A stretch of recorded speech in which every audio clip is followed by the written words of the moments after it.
So hello everyone, welcome back to the channel. तो आज हम लोग स्टार्ट करेंगे लक्ष्मीकांत की बुक का चैप्टर नंबर 3 जो कि है प्रियम्बल ऑफ द कॉन्स्टिट्यूशन।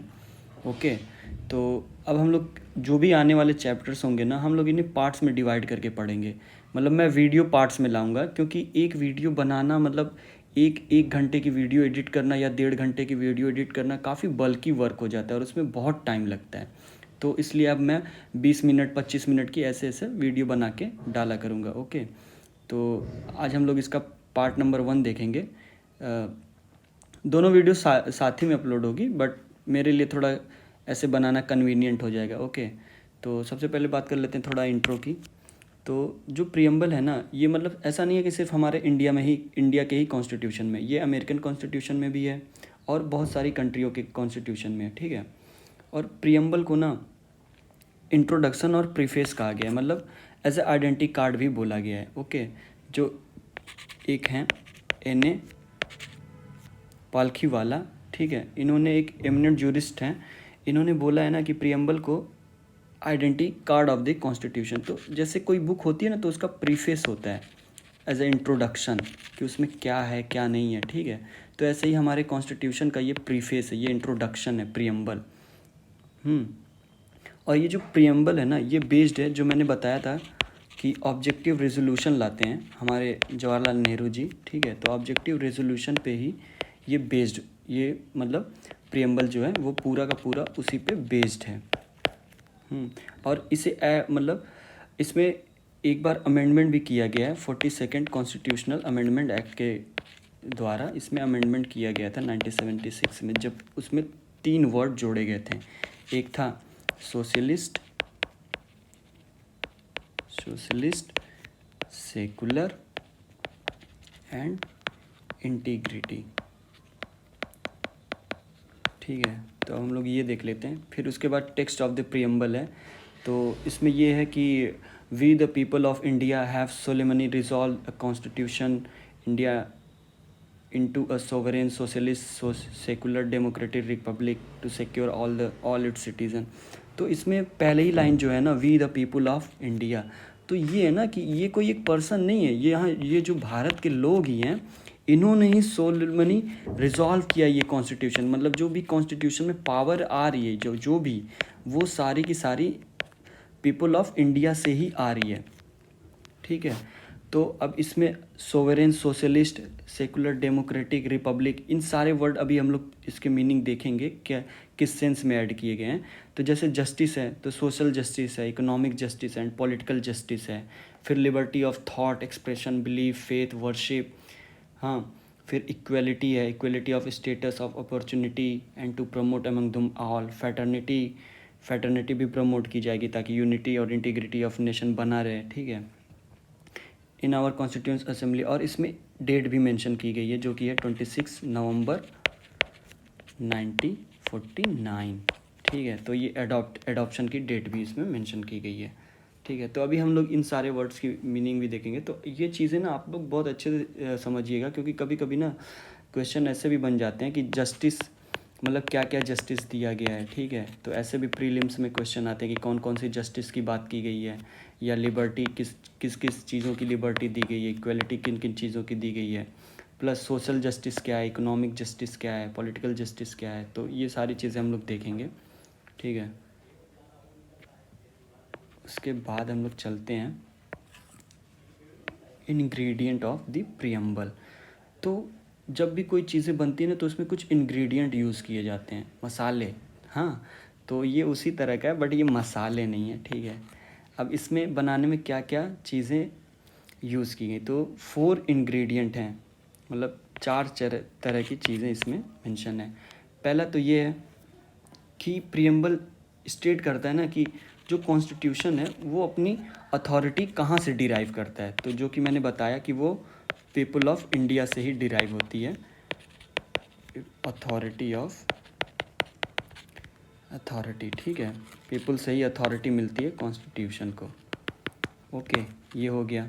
फिर जो दूसरा है ना, वो ये है कि नेचर ऑफ द स्टेट कैसा रहेगा, मतलब हमारे इंडियन स्टेट का नेचर कैसा होगा। हाँ, तो वो होगा sovereign, socialist, secular, democratic, Republic polity होगी। ठीक है, तो इन सारे वर्ड अभी अभी जस्ट इसके बाद ही ये वाले टॉपिक में आ जाएंगे.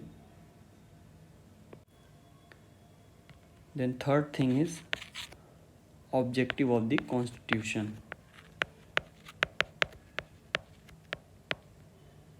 It specify justice, liberty, equality and fraternity of objective. मतलब क्या क्या ऑब्जेक्टिव हैं कि हमें ऑब्जेक्टिव जस्टिस लाना है, ठीक है, लिबर्टी होनी चाहिए, इक्वलिटी हो, देन फ्रेटर्निटी हो, ठीक है. तो ये सारे ऑब्जेक्टिव हैं जो कि अभी हम लोग देखेंगे, जस्ट इसी टॉपिक में अभी देखेंगे. और जो फोर्थ थिंग है ना वो क्या है कि डेट, अडॉप्शन की डेट, अडॉप्शन की डेट क्या है कॉन्स्टिट्यूशन के हमारे ट्यूशन, ठीक है. देन उसके बाद हम लोग चलते हैं की वर्ड्स द प्रियम्बल. मतलब क्या क्या वर्ड जो अभी हम लोग ऊपर डिस्कस किए वही सारे वर्ड के क्या मतलब किस सेंस में यूज़ किए गए हैं. तो सबसे पहला वर्ड है सोवरेन, ठीक है. तो ये क्या इम्प्लाई करता है ना कि जो हमारा भारत है ना वो ना ही तो किसी चीज़ पे मतलब किसी कंट्री पे डिपेंडेंसी है उसकी, ना ही वो डोमिनियन है. तो पहले क्या हुआ ना जब मतलब हमारा इंडियन फ्रीडम स्ट्रगल चल रहा था जब स्टार्टिंग में, तो सबसे पहले ना डोमिनियन स्टेटस मांगा जा रहा था कि आप हमें ना डोमिनियन स्टेटस दे दो. हाँ, हम लोग मतलब सेल्फ रूल दे दो, हमें फ्रीडम नहीं चाहिए, हमें मतलब डोमिनियन स्टेटस चाहिए कि इंडियन रूल बाय इंडियन. उसके बाद जब ये लोग डोमिनियन स्टेटस नहीं ले मतलब एक्सेप्ट नहीं करते, नहीं देते हमें, उसके बाद से ये होता है कि अब हमें फिर पूर्ण स्वराज रेजोल्यूशन लिया जाता है. पूर्ण स्वराज रेजोल्यूशन जो कि 1930 में मार्क होता है 26 जैन को. और इसी डेट पे हमारे कॉन्स्टिट्यूशन को भी अडॉप्ट करके इसे रिपब्लिक डे की तरह सेलिब्रेट किया जाता है, ठीक है. तो अब देख लेते हैं सोवरेन का मतलब क्या होता है. तो इसका मतलब ये होता है ना कि इसके मतलब हमारे इंडिया के ऊपर ना कोई भी अदर अथॉरिटी नहीं बैठी हुई है. जैसे कि समझिए अगर आप कोई जॉब में हो, ठीक है, तो आपसे अगर जॉब कराया जा रहा है तो आप मना नहीं कर सकते क्योंकि आपके बॉस ने ऑर्डर दिया है कि आपको ये जॉब करना ही है, मतलब आपको ये टास्क परफॉर्म करना है तो आपको करना पड़ेगा. बट इंडिया ऐसा नहीं है. तो एक सेंस में ऐसे आप समझ सकते हैं कि सोवरेन होना क्या होता है, ठीक है. तो हालांकि हमारा मतलब क्या कहते हैं जब हो रहा था ना, तो जब इंडिया ने एक्सेप्ट की कॉमनवेल्थ की मेंबरशिप एक्सेप्ट की 1949 में कि हमने बोला कि हम मतलब पार्ट रहेंगे कॉमनवेल्थ का, तो इससे हमारे सोवरेनिटी पे कोई इफ़ेक्ट नहीं पड़ा क्योंकि तब कॉमनवेल्थ ना क्या हुआ, पहले क्या होता था ना जो कॉमनवेल्थ था ये उन कंट्रीज़ का एक समूह हुआ करता था जहाँ पे कभी ना कभी ब्रिटेन या ब्रिटिश इंडिया राज किया हो, सॉरी ब्रिटिश इंडिया नहीं मतलब ब्रिटिश गवर्नमेंट राज की हो. तो उनका एक समूह बना था, एक ग्रुपिंग थी कॉमनवेल्थ की. अभी तो कॉमनवेल्थ गेम भी होते हैं. तो अब क्या होता है ना, अब जो कॉमनवेल्थ होता है ये होता है कि एक दूसरे में एजुकेशनली प्रमोशन होता है, कल्चरल प्रमोट किए जाते हैं और भी बाकी सारी चीज़ें प्रमोट की जाती हैं. अभी जैसे कॉमनवेल्थ गेम भी होते हैं, ठीक है. तो इससे हमारे सोवरेनिटी पे कोई भी इफ़ेक्ट नहीं पड़ा. तो इसी को लेके ना जैसे अब इसमें रेफरेंस नंबर 3 में है कि इसी को लेके ना कुछ लोगों के मन में, जैसे जो कॉन्स्टिट्यूशन असेंबली के लोग थे, हाँ, उन्होंने ये बोला कि अभी अभी तो हम आज़ाद हुए, आप फिर से हमें मतलब इसका पार्ट बना के आप फिर से हमें गुलाम कर रहे हो, मतलब क्या फ़ायदा. तो वही बोलता है, तब उसको रिप्लाई करते हुए ना जवाहरलाल नेहरू बोलते हैं कि हम इसे मतलब कॉमनवेल्थ को ज्वाइन करके हम एक अलायंस बना रहे हैं, हम एक फ्रेंडशिप का ग्रुप बना रहे हैं, ठीक है. इससे हमारी सोवरेनिटी या सोवरेनिटी इफ़ेक्ट नहीं होती है. तो ये बस एक अलायंस बन रहा है और इससे हमारी फ्रीडम पे कोई भी इफ़ेक्ट नहीं पड़ेगा. और ये हमारा ही डिसीज़न होगा कि हम कॉमनवेल्थ के पार्ट बने रहते हैं या अगर कॉमनवेल्थ में हमें बना रहना ठीक नहीं लगता है तो हम इसे फ्यूचर में छोड़ भी सकते हैं. तो ये पूरा हमारे पे ही डिपेंड है कि हमें चाहें तो रहें चाहे तो ना रहें, ठीक है. उसके बाद क्या है जो लास्ट पैरा इसका, being a sovereign state India can either acquire foreign territory और cede a part of the territory. तो ये भी हो चुका है. देखिए जैसे सिक्किम क्या है ना, सिक्किम हमेशा से इंडिया का पार्ट नहीं था, तो सिक्किम को पार्ट बनाया गया. अभी मुझे ईयर नहीं याद आ रहा कि कब बनाया गया, आप लोग देख लेना एक बार. तो सिक्किम को इंडिया का पार्ट बनाया गया, वहाँ के लोग खुद ही बोले कि हम हाँ हमें इंडिया से जुड़ना है, ठीक है, तो उसे पार्ट बना लिया गया. और टेरिटरी दे सकता है। तो 100 कॉन्स्टिट्यूशनल अमेंडमेंट एक्ट हुआ था, 100 वाला। तो उसमें क्या हुआ था ना कि बांग्लादेश को काफ़ी सारे मतलब जगह दे दी गई थी, कॉन्क्लेव थे काफ़ी सारे। इंडिया ने बांग्लादेश को ट्रांसफ़र किए, बांग्लादेश ने इंडिया को, ताकि हमारे मतलब जो भी टेरिटरी डिस्प्यूट थे वो सारे हमारे रिजॉल्व हो सकें। ठीक है, अब चलते हैं हम लोग सोशलिस्ट पे। तो सोशलिस्ट वर्ड ना हमारे कॉन्स्टिट्यूशन में पहले से हमेशा से नहीं था, मतलब जब कॉन्स्टिट्यूशन बना तब से नहीं था, ये ऐड किया गया था। मैंने ये बता भी चुका हूँ पहले। 42nd कॉन्स्टिट्यूशनल अमेंडमेंट एक्ट से, याद करिए, मिनी कॉन्स्टिट्यूशन, तो 1976 के इसे ऐड किया गया। ठीक है, तो इन द फॉर्म ऑफ जो भी सोशल, जैसे सोशलिस्ट कंटेंट ना हमारे डीपीएसपी में थे, हैं, बट अब जो हमारा सोशलिज़म है ना वो काफ़ी अलग किस्म का। जैसे कुछ कंट्रियाँ फॉलो करती हैं ना, क्या कहते हैं, एक होता है डेमोक्रेटिक सोशलिज़म, एक होता है कम्युनल सोशलिज़म। तो हमने ना इसका पॉजिटिव फैक्टर फॉलो किया है इंडिया ने, कि हमें डेमोक्रेटिक सोशलिज़म हमने फॉलो किया है। ठीक है, तो इसी में जो रेफरेंस नंबर 5 है, तो इसमें क्या है ना कि जब रेजोल्यूशन ऐसा लिया जा रहा था प्रियम्बल का, तो इसमें भी बोला जाता है कि हम मतलब ना इक्वली डिस्ट्रीब्यूट करेंगे, क्योंकि उस टाइम काफ़ी सारे लोगों के पास मतलब ऐसा था ना कि काफ़ी सारी ज़मीन थी, तो उसको इक्वली डिस्ट्रीब्यूट करना और इक्वल एक्सेस प्रोवाइड कराना लोगों को। ठीक है, तो ये सब करने के लिए हमें डेमोक्रेटिक सोशलिज़म चाहिए था। अब एक होता है कम्युनिस्ट सोशलिज़म। तो इसमें क्या होता है ना कि जैसे कि स्टेट सारी चीज़ें ना अपने अंडर रखेगा, वो देगा काम करने के लिए। ठीक है, और जो सोशलिस्ट ये होता है सोशलिस्ट वाला, जैसे हमारा जो डेमोक्रेटिक सोशलिज़म है, तो ये ना मतलब एक क्या कहते हैं, वेलफेयर स्टेट बनाने के लिए, गवर्नमेंट को अच्छे करने के लिए, तो ये होता है। और इसी की वजह से ना, जैसे देखिए पहले क्या होता था कि गवर्नमेंट काफ़ी सारे सेक्टर खुद ही रेगुलेट या खुद अपने अंडर ही काम कराया करती थी।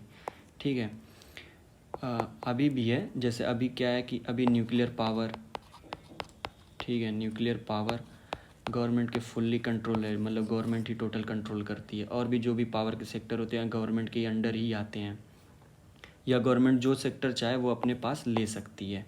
मतलब किसी सेक्टर को पूरी की पूरी उसे गवर्नमेंट के अंडर लिया जा सकता है, उससे प्राइवेट सेक्टर उसमें काम नहीं कर सकते हैं। ठीक है, और जो एक होता है ना कम्युनिस्ट सोशलिज़म, इसमें क्या होता है ना कि पहले सारी चीज़ें स्टेट अपने ही अंडर ले लेगा, मतलब कोई प्राइवेट प्रॉपर्टी होगी नहीं। तो पहले जब चाइना और रशिया आज़ाद हुए ना, चाइना जब हुआ, चाइना इसीलिए तो इतनी प्रोग्रेस किया क्योंकि वहाँ पे ना कम्युनिस्ट सोशलिज़म आया, क्योंकि सारी चीज़ें स्टेट के अंडर आई। आप लोगों को सुना होगा कि उन लोगों को ज़मीन इक्वली थोड़े थोड़े पार्ट सारे सिटीज़न ऑफ चाइना को दे दिए गए, फिर उनसे काम कराया गया, मतलब काम वो लोग करें, उनको फिक्स्ड इनकम दी जाती थी, या तो उसमें से फिक्स्ड फूड वो लोग ले लेते थे। पर इंडिया के कंटेक्स्ट में ऐसा नहीं था। हमने एक सीलिंग बार रखा, उस हिसाब से डिवाइड किया, और उसके बाद से भी कुछ सेक्टर मतलब प्राइवेट उसमें आके बिजनेस कर सकते थे, हमने खोला रखा था। हाँ, तो ये सारी चीज़ें हुई।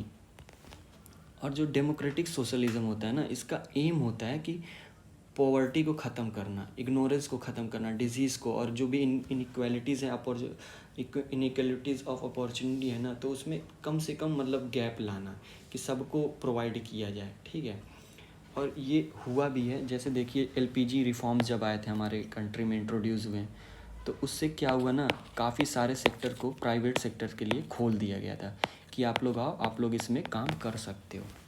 ठीक है, तो आगे बढ़ते हैं। उसके बाद आता है सेकुलर। अब जो सेकुलर है ना, ये भी 42nd कॉन्स्टिट्यूशनल अमेंडमेंट एक्ट से ऐड हुआ, 1976 के कॉन्स्टिट्यूशनल अमेंडमेंट एक्ट से ही ये ऐड हुआ।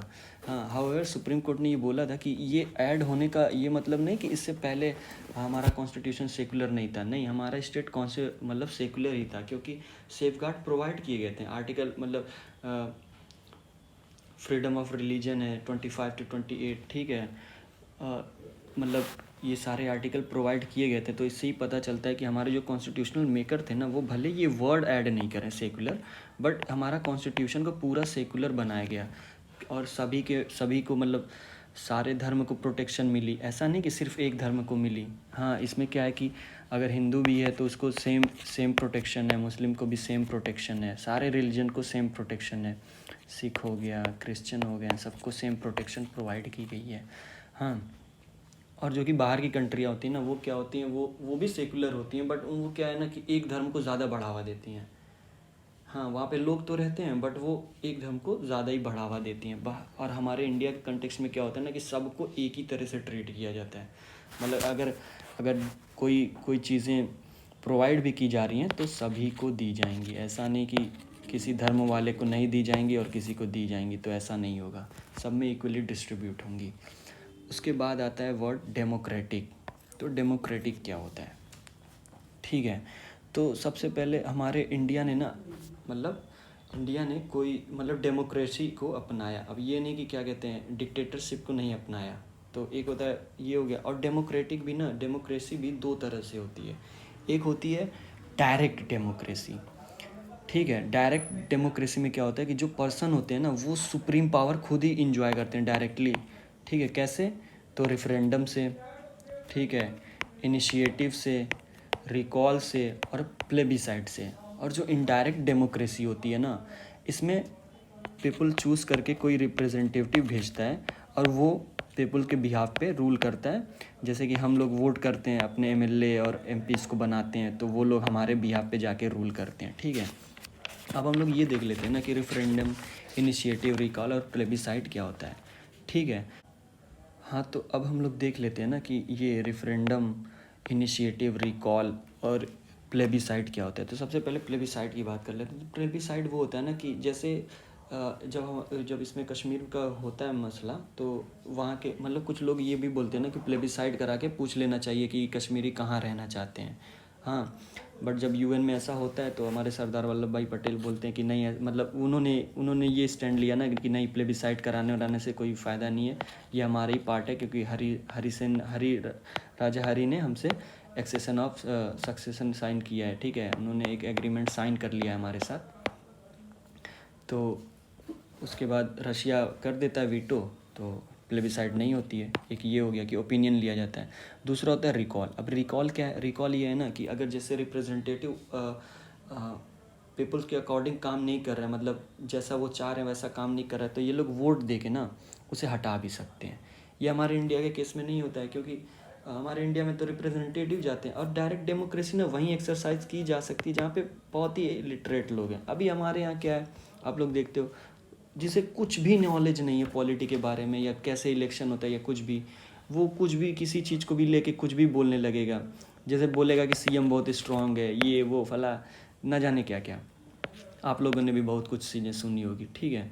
और तीसरा क्या है, वो है इनिशिएटिव। इनिशिएटिव में क्या होता है ना कि पीपल खुद ही उनको कैसा बिल चाहिए वो लेजिस्लेचर को भेजते हैं कि मतलब आप ऐसा बिल बनाओ। हाँ, तो ये सब डायरेक्ट डेमोक्रेसी में आता है। और रेफरेंडम में क्या आता है, एक a procedure where by a propose legislature is refer to the electorate for the settlement by their direct votes. तो इसमें क्या होता है ना कि लेजिस्लेचर ने कोई एक्ट बनाया या रेगुलेशन बनाया, तो वो रिफ़र किया जाएगा, एक बार सामने रखा जाएगा पीपल्स के कि आप लोग इस पे वोट करो कि ये आपको चाहिए कि नहीं चाहिए, ठीक है। तो जब पीपल वोट करेंगे, पर्सन वोट्स करते हैं वहाँ के, उन्होंने पास कर लिया कि हाँ हमें चाहिए, तो ऐसे वो एक्सेप्ट कर लिया जाएगा, ठीक है।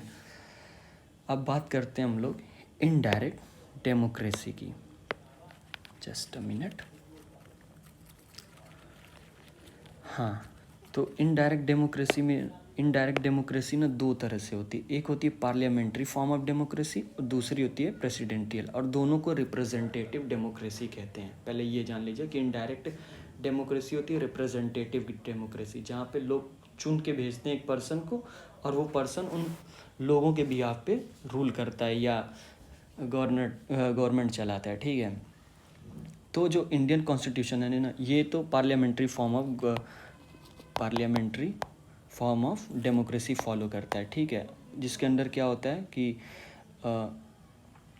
एक एडल्ट फ्रेंचाइज की, क्या कहते हैं, एडल्ट फ्रेंचाइज, मतलब एक सर्टेन एज ग्रुप के लोग चूज़ करके एक पर्सन को भेजेंगे, वो जाएगा। अब उनके 18+ वाले वोट करेंगे किसी को, कोई पर्सन को, तो वो जाएगा, वो उनके बिहाफ पे जाके पार्लियामेंट में बैठ के नियम कानून बताता रहेगा, ठीक है। और जो the term democratic is used in the broader sense, हाँ, तो इसमें क्या है ना कि ना सिर्फ पॉलिटिकल डेमोक्रेसी बल्कि सोशल डेमोक्रेसी और इकोनॉमिक डेमोक्रेसी की भी बात की गई है। तो अब क्या होता है ना, सोशल डेमोक्रेसी क्या है कि मतलब अब ऐसा नहीं कि यहाँ पे अनटचेबिलिटी रूल करे, और इकोनॉमिक डेमोक्रेसी क्या होता है कि सभी को राइट है कि वो जो मर्ज़ी चाहे वो कर सकते हैं। अब उसमें गवर्नमेंट थोप नहीं सकती कि आप ये नहीं कर सकते, आप वो नहीं कर सकते, ठीक है। तो ये बहुत ब्रॉडर सेंस में यूज़ किया गया है, ओके। और जो पॉलिटिकल डेमोक्रेसी है ना, तो इसमें क्या कहा जाता है कि political democracy can not last until there lies on the social democracy. तो इसमें क्या होता है ना कि देखिए पॉलिटिकल डेमोक्रेसी क्या हो गया, तो आप समझिए ना कि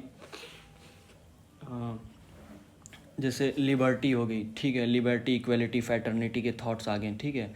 तो वो अब क्या होता है ना कि जैसे लिबर्टी है, कहीं पे लिबर्टी दे दी गई कि आप लोग जाओ जो मर्ज़ी करो, मतलब जो मर्ज़ी करो नहीं, मतलब आपको पूरा हक है कि आप जाके जैसे भी अपना डेवलपमेंट करना चाहो कर सकते हो, ठीक है। बट इक्वलिटी नहीं दी गई। तो उसमें क्या होगा कि कुछ ग्रुप निकल के आएंगे लिबर्टी के दम पे, उनके पास तो सारे साधन होंगे, तो वो लोग अपना बना लेंगे, अपने को आगे ले आ जाएंगे। और जो अगर इक्वलिटी नहीं है तो वो लोग दूसरे जो मार्जिनल ग्रुप होंगे ना उनको दबा ले जाएंगे। तो इसीलिए इक्वलिटी प्रोवाइड की गई, ठीक है, ताकि सबको सबके सेम राइट हों, सब कोई बराबर हो, ठीक है।